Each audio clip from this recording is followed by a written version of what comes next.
Rádio Devín.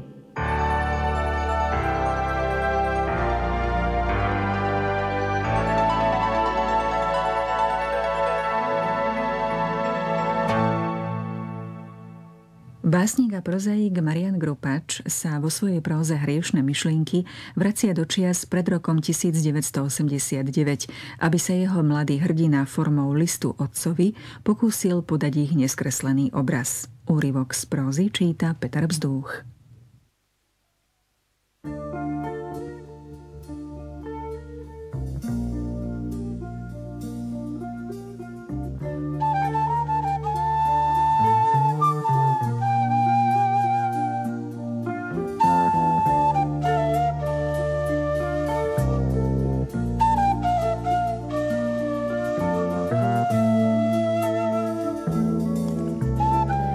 Nuž, otec, zabehol som vo svojom rozprávaní asi príliš ďaleko od toho, čo som načal. A tak sa teda pre poriadok pekne vrátim tam, kde som chcel pôvodne v mojom príbehu pokračovať. Ako som už spomínal, po tom nezvyčajnom newyorskom sne, ktorý sa mi sníval, som sa prebudil so zvláštnym, neopísateľným pocitom. Pomaly som začal rozpoznávať predmety okolo mňa. Napokon som si uvedomil, kto som, kde som a čo tu vlastne robím. Bol 1. máj a ja som sa prebudil do síto slnečného rána. Ležal som na veľkej posteli, pod oknom stál starý stôl a jedna stolička, na ktorej boli poskladané moje tesilové nohavice, modrá košeľa a červená kravata, ktoré tvorili súčasť uniformy člena Socialistického zväzu mládeže. 1. máj a mohutné demonštrácie moci komunistickej strany boli kedysi, sám to isto dobre vieš, vždy veľkou udalosťou. To však nevylučuje fakt, že to bola zároveň i ohromná fraška. Hoci to bude znieť možno čudne, ale ja som k tým prvomájovým sprievodom mal vždy v celku pozitívny vzťah. Ani nie tak pre ich podstatu, ktorá bola azda ukrytá v ohlupovaní a masovom manipulovaní davu a napokon, pravdu povediac, bola mi ľahostajná, ale do sprievodu som sa tešil kvôli inému. Najmä ako študenta ma prvomájové pochody vždy ohromne zabávali a inšpirovali všemožným výstredným kúskom. Pamätám si, že keď sa blížil 1. máj, na celom gymnáziu sa v triedach odrazu uprostred vyučovacej hodiny ozval chrapčiaci školský rozhlas, cez ktorý sa nám prihovoril náš súdruh riaditeľ a každému ročníku určil heslo, ktoré bude v sprievode skandovať. To bolo tiež znamenie, že cez veľkú prestávku sa na školskom dvore zhromaždila celá škola, opäť sa zopakovali jednotlivé heslá a potom nasledovala generálka. Celá škola, nastúpená po ročníkoch, sa takmer 3/4 hodiny prechádzala po školskom dvore. Ďalší pozitívny fakt. Prestávka sa vždy pretiahla a usekla tak i z ďalšej vyučovacej hodiny. A študenti z plných hrdiel vybľakovali heslá ako napríklad Nech žije 1. máj! Nech žije komunistická strana Československa! Družba, mier, to je náš cieľ a podobne. Dôležité však bolo nezabudnúť za každým heslom ešte 3-krát zrevať Hurá! Vždy sme kričali ako o život a do konca vyučovania sme sa márne pokúšali vyladiť kašľaním svoje zachrípnuté hlasy. Ďalším pozitívom 1. mája bolo samozrejme chladené pivo, čapované do jednorazových pohárov z mastného papiera, hojne konzumované v kombinácii s pečenou klobásou, ktorá rozvoniavala zo stánkov s občerstvením z celého centra mesta a nebolo možno jej odolať. Najviac som sa však tešil na premiéru, ktorá sa odohrávala na hlavnom námestí pred tribúnou, odetou do tých najčervenších súkien, na ktorej sa vždy sústredila tá najrozmanitejšia koncentrácia obtlstlých kreatúr v sivých oblekoch z celého mesta, okresu, ba i kraja.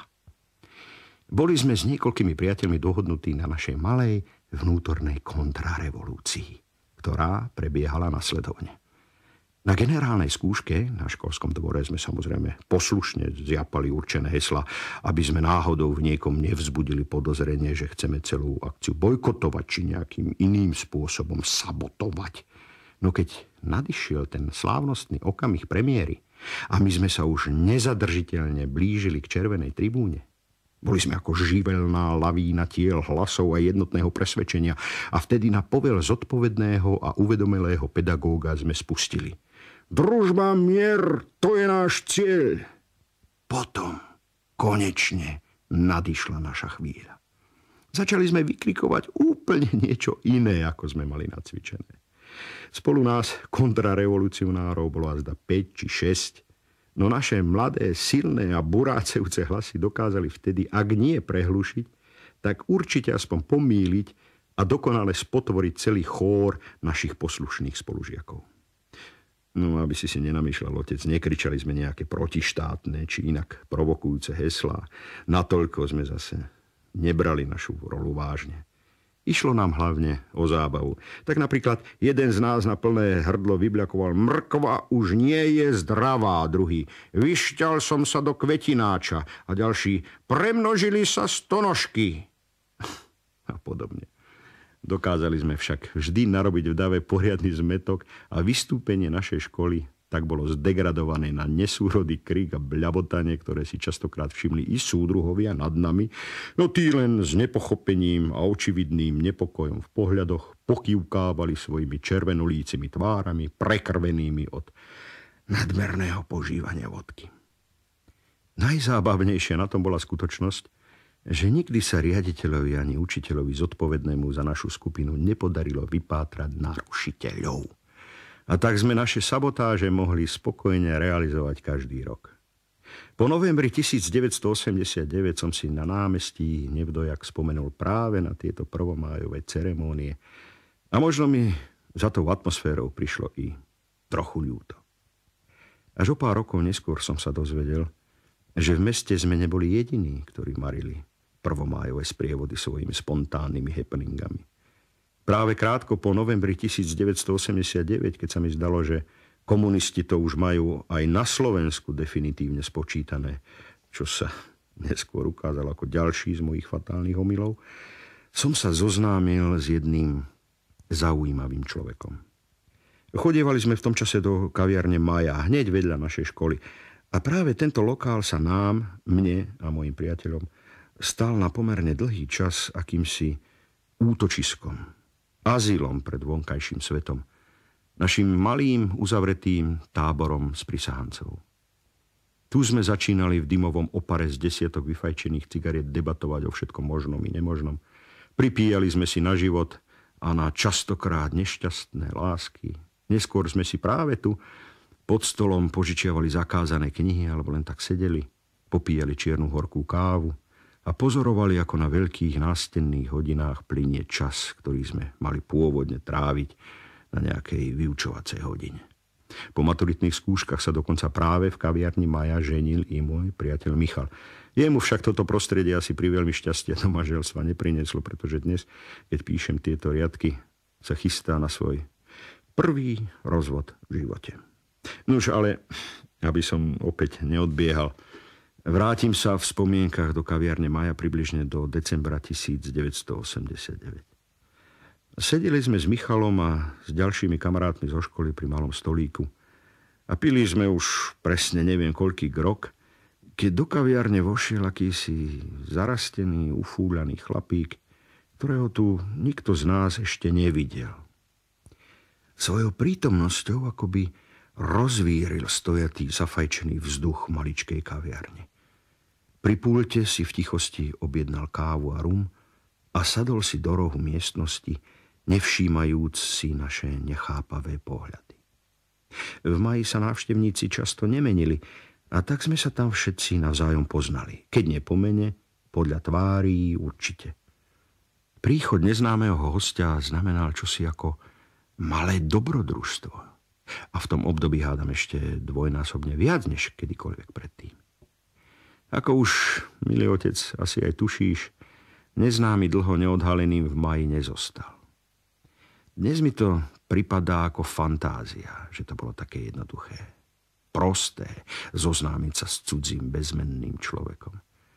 Neviem presne, či to bolo spôsobené našim vekom a spontánnosťou z toho vyplývajúcou, alebo to bol iba dôsledok akéhosi neidentifikovateľného oteplenia medzi ľuďmi, ktoré ich vtedy strhlo v nemom tichom účastnom boji za uskutočnenie spoločnej vízie čohosi, čo si tak asi nikto nedokázal plne predstaviť. No možno práve tá triažka z neistoty je to, čo človek potrebuje na vyburcovanie všetkých svojich síl, na rozochvenie tých najčírejších citov a na uskutočnenie tých najnezištnejších skutkov. A zda nám stačí iba predvidieť, hádať, šípiť. Nepotrebujeme poznať všetko úplne a do podrobností.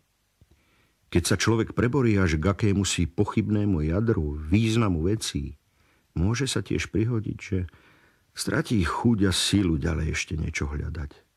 Zapamätá si zo svojej cesty ľahko len to zlé, pretože toho je na ľudských cestách asi viac, než toho, za čím sa na cesty pôvodne vydávame.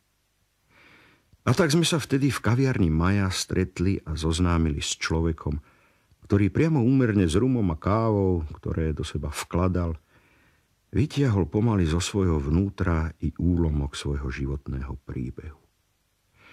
A ten ho vtedy v našich očiach pasoval priam až na hrdinu, martýra. Vyjavil nám v čriepkoch svoje zážitky z väzenia, kam sa dostal s nálepkou politický, no ale najväčšmi nás zaujal a ohúril dôvod, prečo sa do basy dostal. Dnes to bude znieť možno komicky a nám to vtedy tak pripadalo tiež, no najhroznejšie na príbehu toho muža je fakt, že sa to skutočne stalo. Že to bolo fakticky možné, že to vôbec niekto pripustil. Veď ten človečík nebol nejaký dizident či protištátny podvratný živel, za akého bol súdruhmi jednoznačne vyhlásený a následne odsúdený. Bol vlastne jedným z nás. I on sa totiž zúčastnil, hoci iba raz, na zneúctení jednej z prvomájových manifestácií. Na rozdiel od nás mal smolu, že bol i hneď identifikovaný a odhalený. Nám sa darilo przniť prvomájové prehliadky poslušnosti stáda až do úplného konca. Ten neznámy muž, ako si ma čosi núti napísať skôr, mužík, si to hádam odniesol i za nás. Dlhé roky ťažko manuálne pracoval v lesnom závode ako robotník. Poslušne platil tzv. Revolučnému odborovému hnutiu, aby mohli jeho dve deti v lete stráviť pár dní v pionierskom tábore. Zúčastňoval sa povinných schôdzí a tak ďalej. A samozrejme, každý rok pri príležitosti osláv 1. mája, sviatku pracujúceho ľudu, bol pravidelne spolu s ďalšími kolegami poverovaný zhotovením alegorického voza do slávnostného sprievodu. V tom osudnom roku sa tak ako po iné roky s kolegami zdržiaval v práci dlhšie a na úkor svojho voľného času zhotovovali spolu alegorický voz.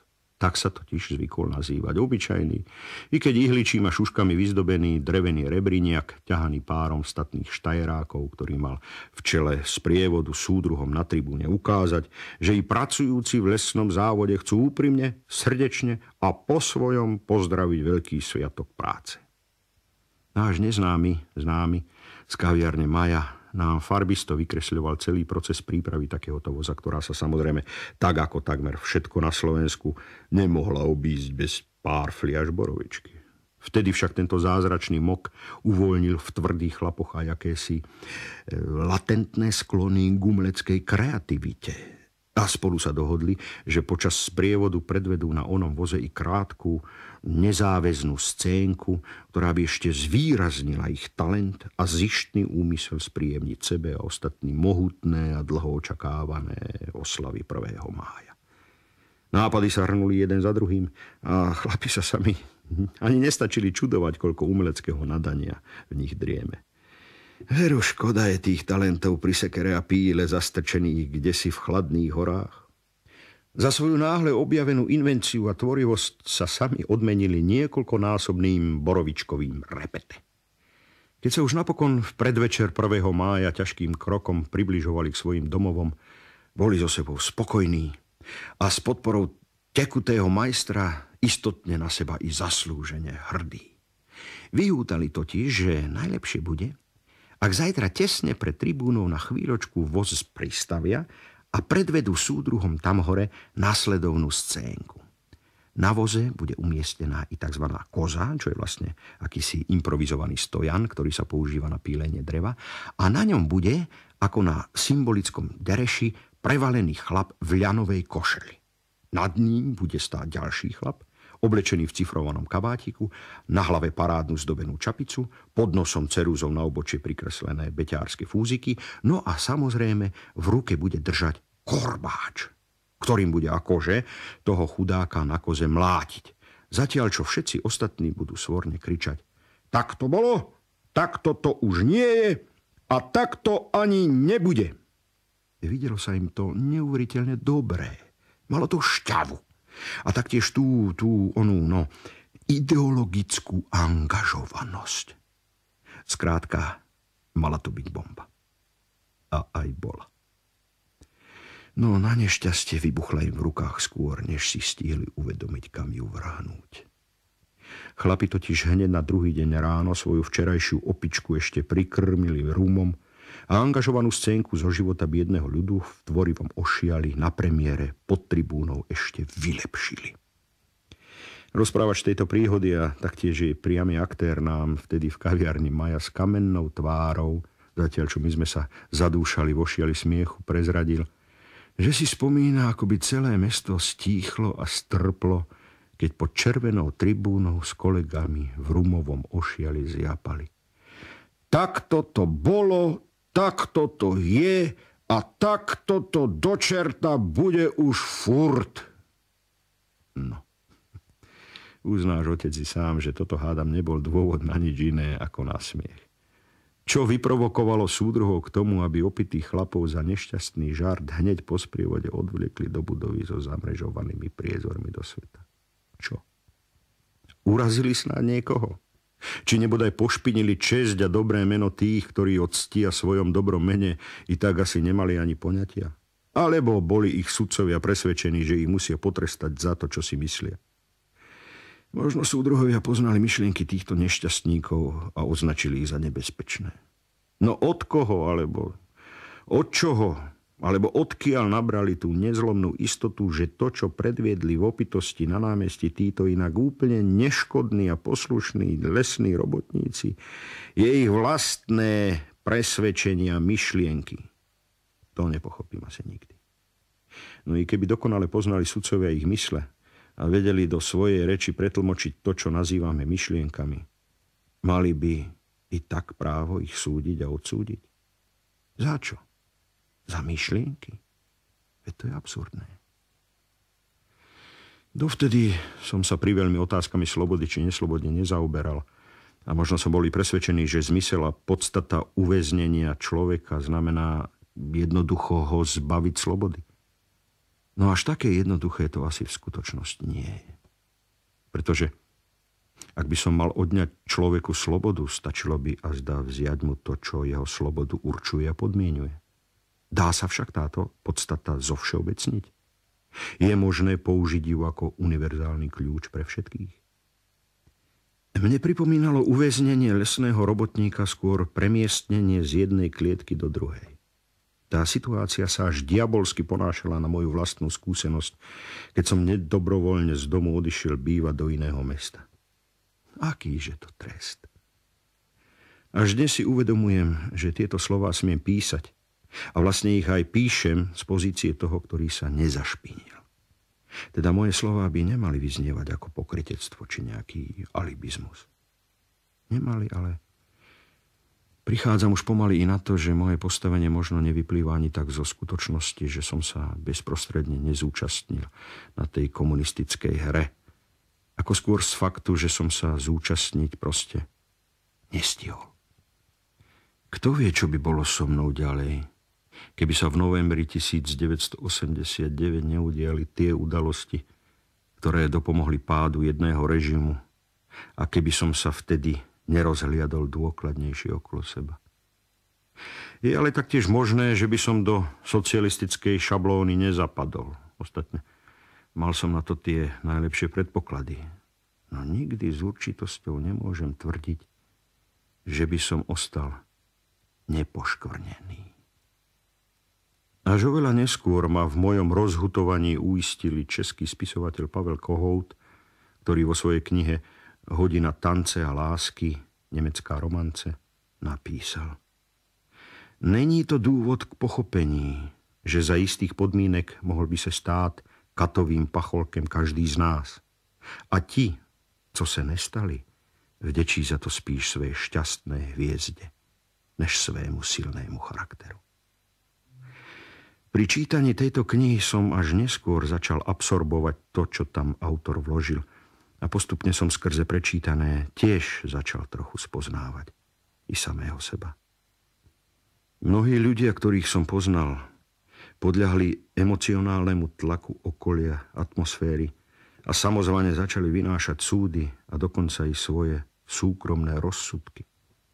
Cítili sa vtedy, a bohužiaľ ešte i dnes, mnohí byť kvalifikovaní, spôsobili na to, aby práve oni menili či len modifikovali systém, spoločnosť ľudí a hodnotili to, čo bolo, prečo to tak bolo. A samozrejme, že to už ďalej takto byť nemôže. Pripomína mi to teraz analógiu slávnej prvomájovej scénky lesných robotníkov. Viacero takých, čo sa dovtedy ukrývali a držali hubu a krok, sa odrazu vynorili zo svojich brlohov a skrýší a začali odsudzovať, zatracovať. Stávali sa martírmi, hrdinami, pretože museli to peklo prežívať na vlastnej koži, museli znášať príkory a ponižovanie.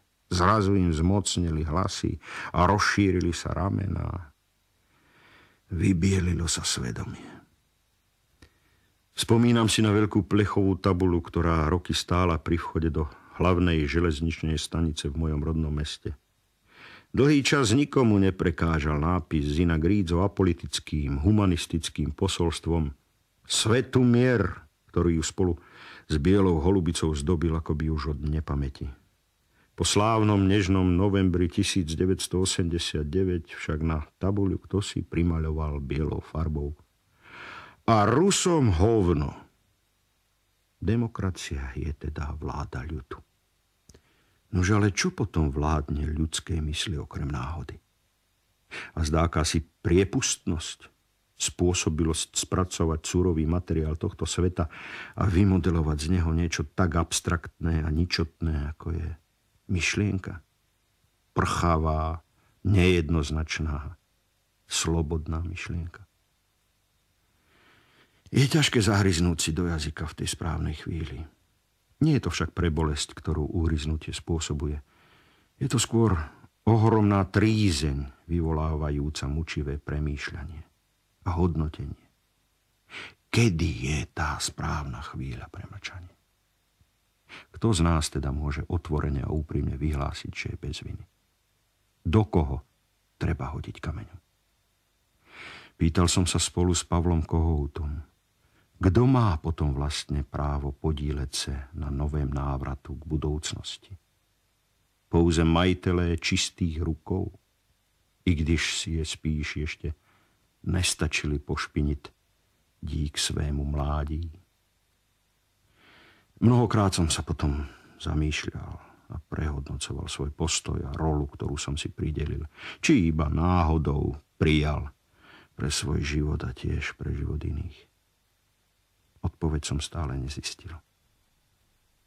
Mali by byť tieto postoje zhodné, rovnaké, aby som sa stal človekom úprimným a čistým? Je to vôbec možné byť rovnako dobrý a zlý k sebe i k ostatným?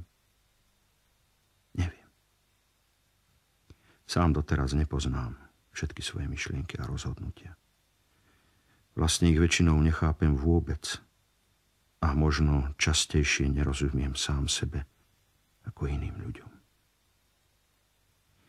Mám taký dobiedzavý pocit, že už asi naveky sa mi budú v mysli mrviť iba otázky.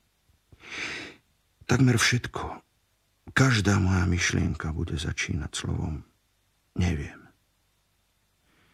Neviem vždy presne, prečo som v minulosti konal tak, ako som konal. A prečo dnes robím rovnaké chyby ako kedysi, i keď si ich viem neskôr uvedomiť. A možno to nie sú chyby. Hádam, to bude tá moja vzácna skúsenosť zlomok nejakej skrytej myšlienky, nápev, melódia, či chvíľková kakofónia mojej mysle. Kto vie? Ja teda nie. Osobne prožitá minulosť sa nazýva skúseností. Skúsenosť je nepřenosná a musí byť vždycky znovu osobne zažita.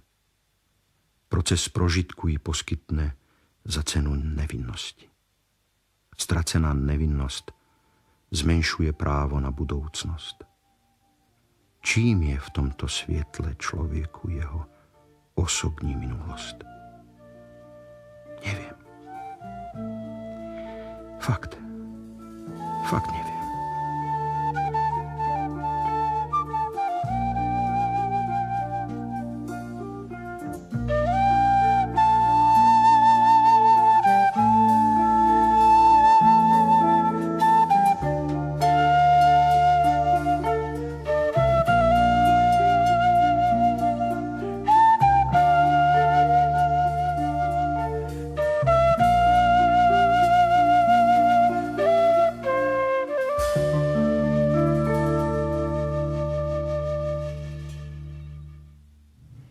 Úryvok z prózy mladého prozaika Mariana Grupača Hriešne myšlienky čítal Peter Bzdúch, režiu mal Martin Bendík, hudobná spolupráca Katarína Bielčíková.